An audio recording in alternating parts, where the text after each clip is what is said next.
2020 world cup super 8 போட்டியில் India மற்றும் Zimbabwe. India இது மஸ்ட் வின், கட்டாயம் வின் பண்ணக்கூடிய ஒரு சுச்சுவேஷனில் இறங்கியது. டாஸ் வின் பண்ண ஜிம்பாப்வே கேப்டன் சிக்கந்தர் ராஜா ஃபீல்டிங்கை தேர்வு செய்தால் அதன்படி கிளம்பிறங்கிய இந்தியா சஞ்சு சாம்சன் மற்றும் அபிஷேக் சர்மா. சஞ்சு சாம்சன் ஆரம்பத்திலேயே அதிரடியை காட்ட, அபிஷேக் சர்மா அவருடைய பங்குக்கு அவரும் நல்ல ஒரு அற்புதமான இன்னிங்ஸை ஆட இந்தியா 3 ஓவருக்கே 49 ரன்கள் அடித்தது. சஞ்சு சாம்சன் 15 பந்தில் 24 ரன்னு, அதில் 2 6 1 4.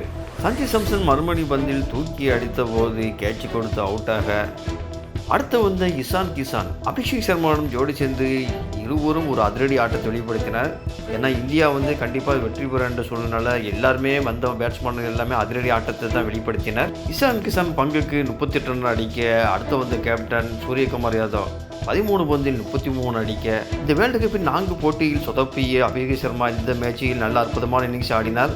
அவர் ஒரு 55 ரன் அடிக்க, அடுத்து வந்து ஹார்திக் பாண்டியா, திலக வர்மா மற்றும் ஹார்திக் பாண்டியா இறுதி கட்டத்தில் ஒரு அதிரடி ஆட்டத்தை விளையாட இந்தியா ஒரு இமாலயன் டார்கெட்டை தான் வச்சுது 256 ரன்கள் அடித்தனர்.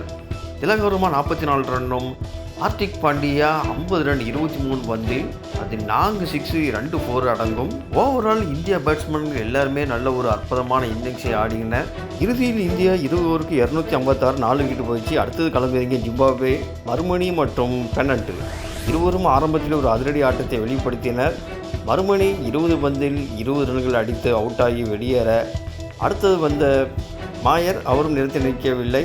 அடுத்து வந்த கேப்டன் சிக்கந்தர் ராஜா 32 ரன்கள் அடித்தார். பெனட் இந்த வேர்ல்டு கப்பில் நல்ல ஒரு அற்புதமான ஒரு இன்னிங்ஸை ஆடினார். இந்தியாவுடனும் நல்ல பெர்ஃபார்மன்ஸ் கொடுத்தாரு. அவர் கடைசி வரை அவுட் ஆகாமல் 97 ரன் அடித்தார். ஜிம்பாப்வே 20 ஓவருக்கு 184 ரன்னுக்கு 6 விக்கெட் தான் போயிடுச்சு. நல்ல ஒரு ஆட்டத்தை இன்னிங்ஸை ஆடினார். இறுதியில் இந்தியா 72 ரன்கள் வித்தியாசத்தில் வெற்றி பெற்றது.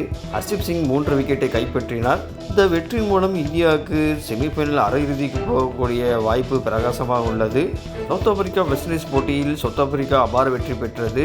இந்தியா மற்றும் வெஸ்ட் இண்டீஸ் மேட்சில் யார் வெற்றி பெறுவாங்க அவங்க தான் செமிஃபைனல் போகக்கூடிய வாய்ப்பு இருக்குது என்பது குறிப்பிடத்தக்கது.